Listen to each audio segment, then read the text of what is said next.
Os clú gá hiomar rang in nua de dhaltaí bhfuil uachtas orthú in Gaelscoil na nDéise le déarnaí. Ceann de nína bheoga agus ceann de nína mhóra. Tá clós sucra nua acu freisin a raslíonn cuis de na riachtanais a bhíonn dhaoine óga a bhfuil uachtas orthú.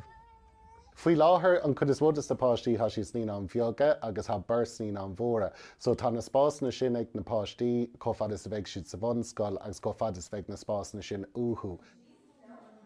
Taithníonn na haráin gaeilge go mór leo choirithe an ceann scáilán faoi láthair picnic teddy le saibh rosenstock. Tá spás oscailte cúla baga timpeall ina rathair agus é na scúte. Tá seomraí céfach am má bhaile na páistí dul am má tá rudaí róglóraach sa seomra.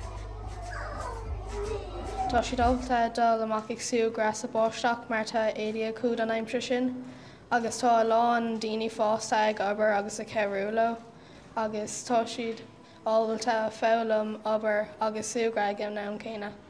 Tású le poban na scoile go gur na háisna nua seo le fólam na nDáltaí óga, agus go mééis ná an astrú go rang na príomhfruthas na blianta amachrón. Conor Nuacht Cúla4, Port Láirge.